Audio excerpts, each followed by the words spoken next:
नमस्कार बच्चों, जैसा कि इससे पहले हमारा 2 लेक्चर हुआ था उसमें 20 क्वेश्चन ये बहुविकल्पीय के करा दिए थे। ठीक है, एक लेक्चर में 20 क्वेश्चन कराया गया था। उसके बाद दूसरे लेक्चर में ये 6 क्वेश्चन आए हैं, इनको कराया गया। अब देखिए, हम तीसरा खंड बी का मतलब जो बेसिस हुई है, ये 2-2 नंबर वाले क्वेश्चन जो हैं, 4-4 नंबर क्वेश्चन। ठीक है, 4-4-4। ठीक है, ये दो क्वेश्चन है, तो एक क्वेश्चन के 2 पार्ट हैं, एक का पहला दूसरा, तो ये 2-2 का है। तो ये 4-4 नंबर वाले क्वेश्चन है, इसमें से 5 क्वेश्चन करना है। ठीक है, तो ये क्वेश्चन कराएंगे अच्छे से, आप देखेंगे सब के सब समझ में आएगा, एक भी पॉइंट छूटेगा नहीं। सबसे पहले हमारा क्वेश्चन क्या है, देखिए लिखा है, दर्शाइए कि एक धनात्मक विषम पूर्णांक 4q+1 या 4q+3 के रूप का होता है जहां q एक पूर्णांक है। ठीक है, q क्या है? पूर्णांक है, धनात्मक विषम पूर्णांक। ठीक है, तो हमें इसे सॉल्व करने के लिए सबसे पहले क्या करना होगा, यहाँ पे जब सॉल्यूशन हम लिखेंगे, ठीक है, क्या लिखेंगे माना, सबसे पहले यही स्टार्ट करेंगे। ठीक है, माना ए एक धनात्मक विषम पूर्णांक है। ठीक है, धनात्मक विषम पूर्णांक है तथा जो b होता है, हम b बराबर क्या मानेंगे, 4 है। तो अब यूक्लिड विभाजन प्रमेयिका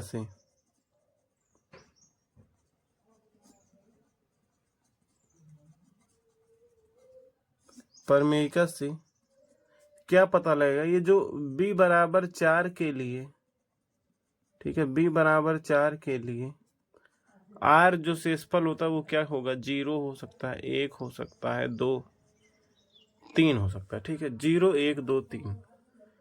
तो यहां से अगर हम देखें, तो अगर ये है तो a बराबर हम क्या लिख सकते हैं, a बराबर 4q+0 ये, और दूसरा a बराबर क्या हो जाएगा, 4q+1, और फिर उसके बाद क्या हो जाएगा, a बराबर 4q+2, फिर इसके बाद क्या हो जाएगा, a बराबर 4q+3। देखिए, यहाँ हम लोग माने हैं a एक धनात्मक विषम पूर्णांक है। अब देखिए, जो ये q है, ये क्या इसमें पहले से दिया है, ये क्या है, q एक धनात्मक पूर्णांक है। ठीक है, अब देखिए धनात्मक विषम पूर्णांक है। अब देखिए यहाँ से 4q को क्या लिख सकते हैं, ये 4q है, यहाँ पे 4 से मल्टीप्लाई है, तो आप देख रहे हैं ये क्या है, ये सम संख्या है। ठीक है, क्योंकि 4 से मल्टीप्लाई हुआ है और 4 2 से कटेगा, तो इसका मतलब ये सम हुआ। और यहाँ पे देखिए 4q+1 है, तो ये देखिए 4q तो क्या है, सम है, और एक क्या है, विषम है। तो मतलब सम प्लस एक क्या है, विषम। तो किसी सम संख्या में विषम संख्या जोड़ेंगे, जैसे मान लीजिए 4 है, 4 में 1 जोड़ेंगे तो 5 हो जाएगा, वो क्या होता है, विषम। तो किसी सम संख्या में विषम संख्या जोड़ने पर विषम ही आता है।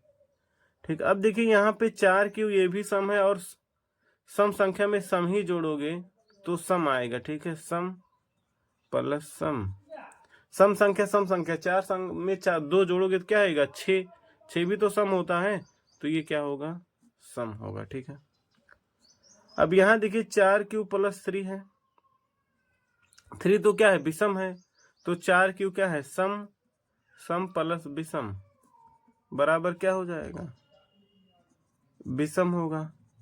तो हम यहां से देख रहे हैं, ये दूसरा, ये विषम कौन कौन सा है, 4q+1 विषम है, 4q+3 विषम है। तो यहां से हम लिख सकते हैं, अतः 4q+1 और 4q+3 एक विषम धन पूर्णांक है। ठीक है, या फिर हम ये लिख सकते हैं कि अतः किसी धनात्मक विषम पूर्णांक को 4q+1 और 4q+3 के रूप का लिख सकते हैं। ठीक है, अब दूसरा हमारा क्वेश्चन है, ये सॉल्यूशन नंबर 2। ये क्वेश्चन क्या है हमारा, देखिए क्या लिखा है, 867 और 255 का मासा यूक्लिड विभाजन एल्गोरिथम का प्रयोग करके ज्ञात कीजिए। 867 है, 867255, ये दूसरा पार्ट है, क्या है 867255, इसका यूक्लिड डिवीजन एल्गोरिथम लगाना है। तो ये देखिए जो बड़ा होता है इसको हम ए मानते हैं, उसके बाद जो छोटा उसको बी। तो हमारे जानते हैं यूक्लिड विभाजन परिमेय का क्या होता है, ए बराबर बी क्यू प्लस आर। अब देखिए जब ए 867 है तो क्या लिखेंगे, एक जगह 867 इक्वल टू बी की जगह क्या लिखेंगे 255 इंटू, अब देखिए यहां से देखने पे पता लगा 3 बार ले जाएं, 2 तिया का 6 और 55 तिया का 165, तो यहां से हम 3 से गुणा कराएंगे। ठीक है, प्लस तो यहां से हो जाएगा इसका 2 तिया 6, मतलब क्या हो जाएगा यहाँ से 775। जब इसमें से घटाएंगे तो 7 में से 5 गया 2, उसके बाद क्या हुआ, इसको जब गुणा कराएंगे क्या हुआ, 3 पचे 15 के 5 हासिल गया 1, 3 पचे 15 1 16 के 6 हासिल गया 1, 3 दूनी 6 1 7। तो इसमें जो घटाएंगे यही तो शेषफल यहाँ आएगा। तो 7 में से 5 गया 2, 6 में से 6 गया 0 और 8 में से 7 गया 102 आया। ठीक है, अब देखिए जो 102 आया हमारा शेषफल है और ये बी है। तो अब देखो जो बी माना था इस बार ए मानेंगे और यहाँ पे ये शेषफल बी, तो अब क्या लिखेंगे 255 बराबर, ये यहाँ पे नहीं करेंगे, जो 765 लिखा है कहीं अलग से कर लेंगे। ठीक है, अब देखिए 255 बराबर क्या होगा, बी की जगह 102 लिखना होगा। तो देखिए 102 को 2 से ही गुणा करेंगे तभी काम सही होगा। तो जब 102 को 2 से गुणा करेंगे तो क्या होगा 204। अब इसमें से 204 घटा देंगे तो हमारा शेषफल क्या आ जाएगा 51। अब देखिए 51 जब आ गया, अब यहाँ फिर 102 को हम क्या मानेंगे ए, 51 को बी। हम जब तक ये काम करेंगे जब तक यहाँ पे 0 ना आ जाए। अब देखिए 102 को तोड़ेंगे क्या होगा 102, यहाँ पे देखिए 51 है, 51 गुणे क्या हो जाएगा 2, 51 गुणे 2 102 हो जाएगा, प्लस 0 आए, इसका मतलब यहाँ 0 आ गया। अब जब यहाँ 0 आ जाए ना तो हमारा ये देखिए जो लिखा जाता है ना ए बराबर B Q plus R, last में जो बचा बी की जगह जो होता है यही हमारा HCF होता है। तो हम लिखेंगे HCF ऑफ 867,255 इक्वल टू क्या होगा 51। यही हमारा क्या है आंसर है। इसके बाद हम अगला क्वेश्चन देखेंगे। अगला क्वेश्चन क्या है, देखिए लिखा है एक सीधा राजमार्ग एक मीनार के पाद तक जाता है।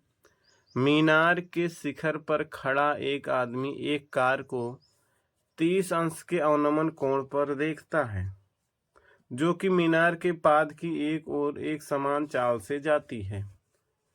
6 सेकंड बाद कार का अवनमन कोण 60 अंश हो गया। इस बिंदु से मीनार के पाद तक पहुंचने में कार द्वारा लिया गया समय ज्ञात कीजिए। देखिए क्या है क्वेश्चन, हम करते हैं। ठीक है, क्वेश्चन है हमारा, इसमें दिया है ना एक मीनार है, ठीक है, इस पे एक आदमी खड़ा है। अब एक राजमार्ग है, पूरी सड़क है, इस पे ये मीनार के जड़ तक है, ऐसे सड़क बनी है। ठीक है, और यहाँ पे ठीक है, यहाँ पे एक क्या है, ठीक, एक कार है। ठीक है, यहाँ पे एक आदमी है। अब इसको क्या कर रहा है, ये कार जो है इधर जा रहा है, इसके पाद की तरफ, पैर की तरफ जा रहा है, मतलब मीनार के जड़ तक जा रहा है। ठीक है, वो जड़ रहा जा रहा है। तो अब यहाँ से वो आदमी क्या कर रहा है, ये देख रहा है इधर कार को। ठीक है, जब कार को आदमी यहाँ पहली बार देखा तो वो क्या बना रहा है 30 अंश का कोण झुक के देख रहा है। ठीक है, अब देखिए जैसे जैसे ये कार क्या हुआ 6 सेकंड चला, कितना टाइम 6 सेकंड चला, कार यहाँ आ गया। ठीक है, कार जो है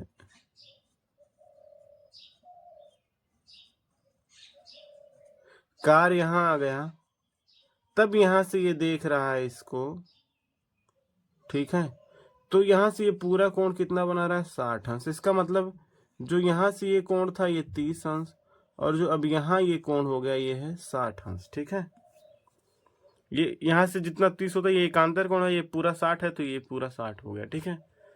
तो मतलब 6 सेकंड में यहाँ पहुंच गया है। तो बताना इस बिंदु से मीनार के पार तक पहुंचने में कार द्वारा लिया गया समय ज्ञात कीजिए। अब यहाँ से यहाँ तक पहुंचने में कितना समय लगेगा वो मान लेते हैं हम लोग, टी समय लगेगा, ठीक है। टी समय में यहाँ पहुंच जाएगा, तो हमें यही समय निकालना है, ठीक है। और हम मान लेते हैं ये मीनार की ऊंचाई क्या मान लेते हैं, h, ठीक है। अब देखिए टी समय निकालना है हमें। अब देखिए यहां से अगर और क्या निकालना है इसका, इस पास देखिए इस बिंदु से मीनार के पार तक पहुंचने में कार द्वारा लिया गया समय ज्ञात कीजिए, ठीक है। ये जो समय, अगर इसकी हम चाल मान ले, कार की चाल, तो यहां हम लिख सकते हैं माना कार की चाल x किलोमीटर पर आवर, ठीक है। तो x किलोमीटर पर आवर, तो 6 सेकंड चलना है, ठीक है। 6 सेकंड चलेगा, इसको हम मान लेते हैं मीटर, मान लेते हैं x मीटर पर सेकंड में, ठीक है। जब x मीटर पर सेकंड मानेंगे तो यहां से यहां तक की दूरी क्या हो जाएगी, 6 सेकंड में चली दूरी क्या होगा, 6 सेकंड में चली गई दूरी, ठीक है। 6 सेकंड में चली गई दूरी क्या हो जाएगा, 6x, दूरी बराबर क्या होता है, चाल गुणे समय, चाल x है, ये 6 है, तो 6 गुणे x क्या होगा, 6x। और ऐसे यहाँ से t सेकंड लगा है ना, तो t सेकंड में चली गई दूरी क्या हो जाएगा, tx, ठीक है। तो मतलब यहाँ से यहाँ तक दूरी क्या है, 6x, और यहाँ से यहाँ तक की दूरी क्या है, tx। हमें निकालना है सिर्फ t, ठीक है। अब देखिए हमारा दो त्रिभुज, एक बड़ा वाला एक छोटा वाला।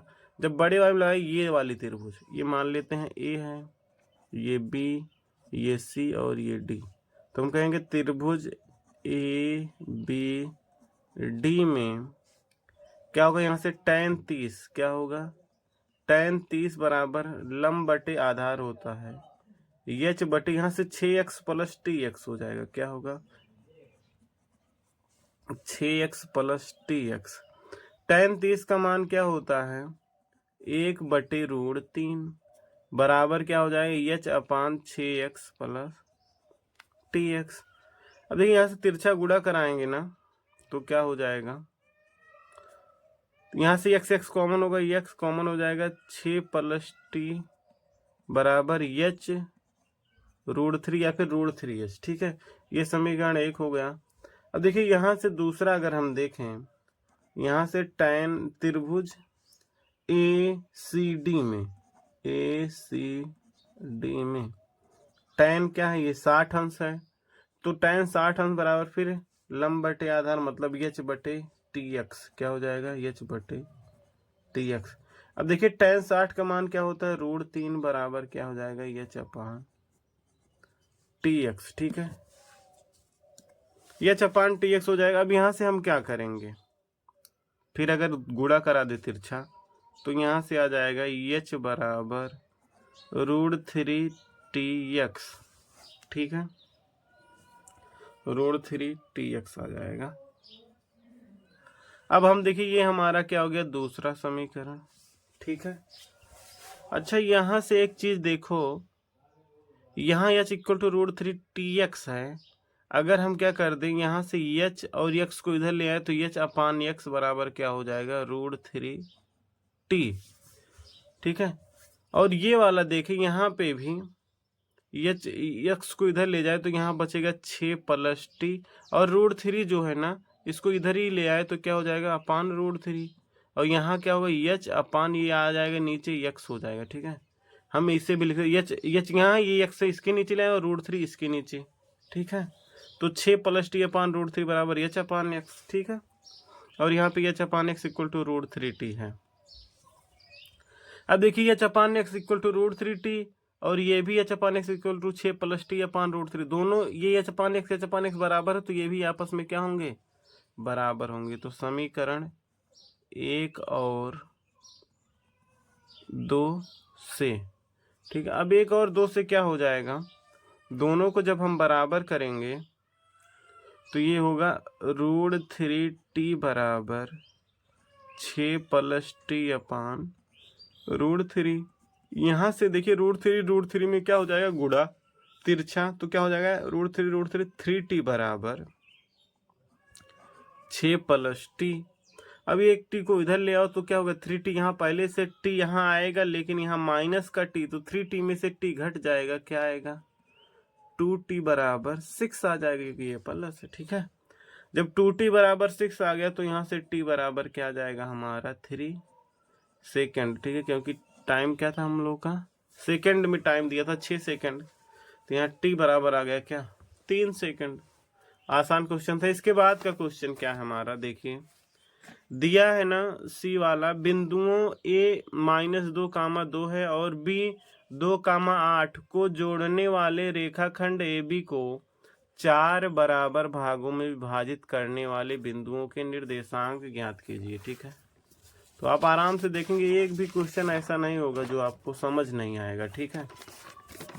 देखिए क्या है ये क्वेश्चन हमारा, बिंदुओं a -2, 2 और b 2, 8 को जोड़ने वाला। तो देखिए दो बिंदु दिया है, एक बिंदु a दिया है क्या -2, 2, तीसरा क्वेश्चन है, और b दिया है यहाँ पे 2, 8। तो मान लीजिए ऐसे a बिंदु है और ये बिंदु 2 b है, इसको जोड़ने वाले रेखा को ना 4, देखिए 4 बराबर भागों में विभाजित करने वाले बिंदुओं के निर्देशांक, 4 बराबर भाग में विभाजित करना है। तो देखिए एक क्या होगा, ये भाग होगा, इसका मध्य बिंदु निकाल लीजिए ना। ये देखिए ए बी, इस मध्य बिंदु को मान लेते हैं सी। अच्छा देखिए सी क्या होता है, मध्य बिंदु का सूत्र होता है, आप जान लीजिए। मध्य बिंदु क्या होता है, x, y निकालना, और दो बिंदु दिया हो x1 y1 और x2 y2, तो क्या होता है x1 + x2/2 y1 + y2/2, यही मध्य बिंदु होता है। तो देखिए ए ये दिया है, बी यहाँ पे, ये बी 2, 8 दिया है। तो सी बिंदु निकालने के लिए हम क्या करेंगे, यहाँ लिखेंगे बिंदु सी ए बी का मध्य बिंदु है, तो इसका निर्देशांक का क्या होगा। ये देखिए यहाँ पे x1 है और ये x2 है, ये y1 है, ये y2। तो हम यहाँ सूत्र के हिसाब से x1 + x2/2 करेंगे। x1 की जगह -2 है तो क्या करेंगे -2 + y2 की जगह, x2 की जगह 2 है तो +2/2। फिर y1 2 है और y2 8 है, तो क्या करेंगे 2 + 8/2। तो यहाँ से हमारा क्या हो जाएगा, बिंदु सी, देखिए 2 में से 2 घटेगा, 0 आ जाएगा, 0 को 2 से भाग करेंगे तो 0 ही आएगा। और देखिए 2, 8, 10 होगा, 10 को 2 से भाग करेंगे क्या आ जाएगा 5, ठीक है। तो मतलब सी का निर्देशांक क्या आ जाएगा 0, 5, और ये बी है 2, 8। अब देखिए अब क्या हमें 4 भाग में करना, इसका मध्य बिंदु निकाल ले ये, और इसका मध्य बिंदु निकाल ले ये, इसको हम मान लेते हैं ई और इसको मान लेते हैं एफ। मतलब देखिए 3 बिंदु निकालना है तो 4 भाग हो जाए, 1, 2, 3, 4, 2 बिंदु पहले से दिया था। तो देखिए बिंदु सी का 0, 5, इसी तरीके से बिंदु ई जो है एसी का मध्य बिंदु है कि नहीं, बिंदु ई एसी का मध्य बिंदु है, तो इसका निर्देशांक क्या होगा। देखिए इसका निकालना है तो हमें ए और सी का क्या करेंगे, यही फार्मूला लगाएंगे। अब की बार x1 y1 ये रहेगा, लेकिन x2 y2 सी वाला हो जाएगा, क्योंकि इसके दोनों के बीच निकाला जा रहा है। तो यहाँ x1 0 है, वो x2 0 है, y2 5 है, ठीक है। अब देखिए x1 + x2 फिर लगाएंगे, x1 की जगह -2 फिर रखेंगे -2, लेकिन x2 की जगह अब की बार क्या, ये देखो 0 क्या रखेंगे, यही तो सी है, तो इसे यहाँ 0 है तो 0/2। फिर y1 की जगह 2 + y2 की जगह 5/2। तो यहाँ से जब सॉल्व करेंगे -2 आ जाएगा 0 के साथ, तो -2/2 क्या हो जाएगा -1। और ये 257, 7/2 क्या हो जाएगा 3.5। ठीक है, 5×2 = 7/2 करेंगे 3.5 आ जाएगा। ये हो गया हमारा सी का निर्देशांक। अब देखिए हमें जैसे एफ का निकालना है। एफ क्या है, सी और बी, ये बिंदु बी है और ये ए है। ठीक है, ऊपर लिखा था। तो अब देखिए सी और बी का मध्य बिंदु एफ है, तो वही लिखेंगे कि बिंदु एफ बी सी का मध्य बिंदु है। तो क्या होगा, ये सी वाला आपकी x1 y1 हो जाएगा और ये x2 y2। तो फिर वही होगा, x1 की जगह तो सी 0 है ना, x1 की जगह 0 और यहाँ x2 की जगह 2, तो 0+2 और पूरे अपान 2। ऐसे ही सी का 5 है, y1 और y2 8 है, तो क्या करेंगे 5 + 8/2। यहाँ से 2 को 2 से डिवाइड करेंगे, एक आ, क्योंकि 0 और 2 जोड़ने पे 2 ही तो आएगा। 2 को 2 से भाग करेंगे 1, यहाँ पे 5 8 13/2 आएगा। क्या आएगा 13/2 होगा हमारा 6.5। तो वहां देखिए ये तीनों बिंदु आ गए, ये पहला ई वाला, फिर ये सी और ये एफ। इतना लगा देते हैं और ये फार्मूला आप इतना लिख देते हैं, तो पूरा नंबर, इसमें कोई कमी नहीं है। ठीक है, पूरा नंबर। देखिए अब हमारा ये डी वाला क्वेश्चन क्या है, एक भिन्न का अंश उसके हर से 3 कम है। ठीक है, यदि अंश और हर दोनों में 2 जोड़ा जाता है तो नई भिन्न तथा मूल भिन्न का योग 29/20 हो जाता है। मूल भिन्न ज्ञात कीजिए। ठीक है, क्या है, एक भिन्न का अंश उसके हर से 3 कम है। ये डी वाला हमारा क्वेश्चन है। ये क्या है, भिन्न का जो अंश है उसके हर से 3 कम है, तो माना हम क्या करेंगे, हर मान लेंगे, माना हर यक्स है, माना अंश का हर यक्स है। अगर हर यक्स मान लिए तो अंश क्या हो जाएगा, अंश x-3 हो जाएगा, 3 कम है। तो हमारा भिन्न क्या होगा बताइए, भिन्न क्या हो जाएगा, x-3/x, यही तो होगा हमारा, ये भिन्न हो गया। अब ये जब भिन्न हो गया, अब इसके बाद हम क्या करेंगे, अब इसे क्वेश्चन में क्या बोल रहा है, यदि अंश और हर दोनों में 2 जोड़ा जाता है। ठीक है, अंश और हर में 2 जोड़ा जाएगा, तो यहाँ पे अंश देखिए क्या है, x-3 है, इसमें 2 जोड़ देते हैं और हर में x 2 जोड़ देते हैं। अब जो जोड़ा गया, ठीक है, इससे क्या हुआ, जोड़ा जाता है तो नई भिन्न तथा मूल भिन्न का योग, मतलब ये नई भिन्न हो ही गई, और मूल भिन्न का योग मतलब ये मूल भिन्न x-3/x है, इसका योग जो है क्या हो जाएगा 29/20 हो जाएगा। ठीक है, ये तो मूल भिन्न ज्ञात कीजिए, मूल भिन्न ज्ञात करना है। अब देखिए यहाँ से x-3 और +2 है, 3 में से जो देखिए माइनस का, तो मतलब यहाँ क्या आ जाएगा x-1, क्योंकि -3 है, ये ज्यादा है, 2 प्लस का है, घट जाएगा। और नीचे क्या बचेगा x+2, यहाँ पे प्लस क्या होगा x-3/x बराबर क्या है यहाँ पे 29/20 है। ठीक है, अब यहाँ से तिरछा गुणा कराते हैं, क्या हो जाएगा x² - x। यहाँ से जब दोनों का गुणा कराएंगे, देखिए क्या होगा, x गुणे x² और x से इसमें करेंगे -3x, फिर 2 से कराएंगे +2x, फिर 2 से -6 और पूरे का बटे क्या हो जाएगा x × x+2, क्या होगा x × क्या गुणा करा दे अगर हम, तो क्या होगा x² + 2x बराबर क्या होगा 29/20। अब देखिए यहाँ x², यहाँ पे x² जुड़ जाएगा, क्या हो जाएगा 2x²। यहाँ देखिए -3x है और एक बार -x है, क्या हो जाएगा -4x, और यहाँ पे क्या है +2x, तो क्या हो जाएगा, माइनस का ज़्यादा तो -2x बचेगा। यहाँ पे देखिए क्या है -6 है, तो ये -6 हो गया, बराबर भी इससे इधर तिरछा गुणा होगा, क्या होगा 29 तो पहले से है, तो क्या हो जाएगा 29x² + 29 दूना क्या हो जाएगा 58x, और पूरे का बटे क्या है 20। अगर हम 20 से इधर तिरछा गुणा करा दे, क्या होगा 20 दूना 40x² माइनस 40x माइनस 120 बराबर, यहाँ क्या होगा 29x² प्लस 58x। अब देखिए इसको सबको इधर ले आएंगे तो यहाँ 40x², यहाँ पे 29x²। जब इधर आ जाएगा 29x² तो क्या होगा, हमारा घट जाएगा। हम इधर लिखते हैं, देखिए क्या हो जाएगा, क्या होगा यहाँ पे, देखिए यहाँ पे 40x² 29x² आएगा तो घटेगा, 40 में से 29 जाएगा, क्या हो जाएगा 11x²। ठीक है, 11x² हो गया।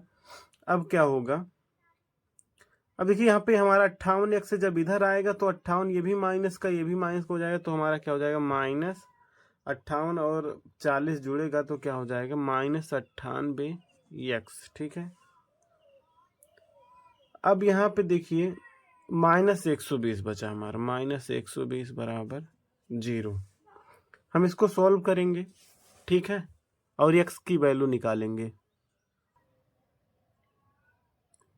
तो देखिए हम गुणनखंड करेंगे, कैसे होगा, यहाँ पे देखिए 11 और 120 है, इनका आपस में गुणा कराएंगे क्या होगा, और इनका गुणनखंड करना होता है। ठीक है, तो क्या हो 11 गुणे 120 का क्या होगा 2 गुणे 2 गुणे 2, ठीक है, और गुणे 3 गुणे 5, तो 8 8 त्रिक 24 और 24 पंचे 120। ठीक है, अब यहाँ से हमें सेट करना कि 98 लाना है। तो अगर हम देखें यहाँ से 11 है, 11 और 5 दूनी 10, 11 दहा में 110 और 2 दूना 4 तिया का 12, 110 और 12 को जब हम सोल्व करेंगे 98 आ जाएगा। तो यहाँ से कैसे होगा, देखिए 11x² माइनस 110x प्लस कर देंगे 12x माइनस 120 बराबर 0। ठीक है, यहाँ दोनों में देखिए 11x कॉमन होगा तो यहाँ से क्या बचेगा x माइनस 10, यहाँ पे 12 कॉमन होगा, x माइनस 10 बराबर 0। देखिए x माइनस 10 दोनों में कॉमन है, x माइनस 10 कॉमन ले लेंगे तो यहाँ क्या बचेगा 11x माइनस 11x प्लस 12 बराबर 0। देखिए तो यहाँ से एक तो आ जाएगा x बराबर 10 आएगा, और यहाँ से क्या आ जाएगा 11x बराबर -12, तो x बराबर क्या आ जाएगा -12/11।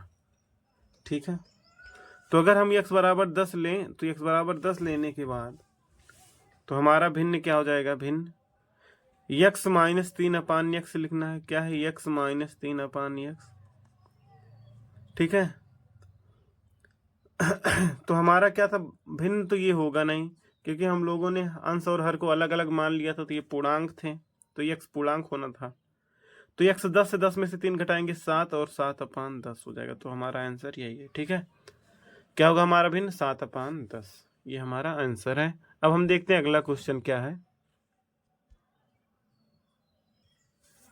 देखिए अब हमारा अगला क्वेश्चन ई वाला क्या है, देखिए दिया है ना, चित्र में AB और CD केंद्र O वाले एक वृत्त के 2 लंबवत व्यास हैं। ठीक है, ये चित्र देख रहे हैं क्या है, इसमें दिया है AB, जो AB है, और ये CD क्या है केंद्र, इसका केंद्र O दिया है। एक वृत्त के 2 ये व्यास हैं, AB और CD क्या है, व्यास एक दूसरे को कट कर रहे हैं केंद्र पर। ठीक है, केंद्र पर ही कट करेंगे, व्यास है और लंबवत है। ठीक है, तो 4 चतुर्थांश में बराबर भागों में बांटेंगे। ठीक है, अब दिया यहाँ पे OD छोटे वृत्त का व्यास, ये देखिए OD जो है छोटे, अब देखिए OD क्या, ये त्रिज्या होगी, त्रिज्या के बराबर। यहाँ यदि दिया है OA बराबर 7, मतलब ये देखिए OA क्या दिया है, ये 7 दिया है, यहाँ पे ये अगर 7 हो तो भैया अगर ये OA 7 है तो ये भी तो OD भी तो क्या होगा 7 होगा। ठीक है, OD भी 7 होगा। तो लघु और दीर्घ वृत्तों के क्षेत्रफल का अनुपात, ये बड़े वाले का क्षेत्रफल, तो देखिए ये OA 7 है तो क्या होगा, इसकी त्रिज्या क्या होगी बड़े वाले का, मान लो R1 हो तो उसका क्या होगा त्रिज्या 7 सेंटीमीटर होगा, और ये छोटे वाले का ये पूरा व्यास, इसका व्यास 7 हो गया, तो R2 क्या होगा 7/2, R2 बराबर क्या होगा 7/2। तो यहाँ से इसका बड़े वाले क्षेत्रफल निकाल लेंगे, पाई R1² क्या हो जाएगा, पाई R1² से क्या होगा, पाई की वैल्यू 22/7 होता है, R1 क्या हमारा 7 × 7, तो 7 से 7 कटेगा 22 7 क्या हो जाएगा 154 हो जाएगा। ठीक है, 154 सेंटीमीटर स्क्वायर। यहाँ से R2 7/2 है, ठीक है, इसकी त्रिज्या कम है, तो यहाँ से पाई r2 स्क्वायर क्या होगा, 22/7 गुणे 7/2 गुणे 7/2, 7 से 7 कट जाएगा। यहाँ से देखिए 2 है, 2 1 के 2, यहाँ से क्या होगा, अच्छा अनुपात निकालना था ना, तो हम चाहे ये ना करते, ठीक है, सीधा क्या लिखते, पाई r1 स्क्वायर अपान पाई r2 स्क्वायर। देखिए पाई से पाई तो कट ही जाता, r1 क्या है 7 गुणे 7 और r2 क्या है 7/2 गुणे 7/2।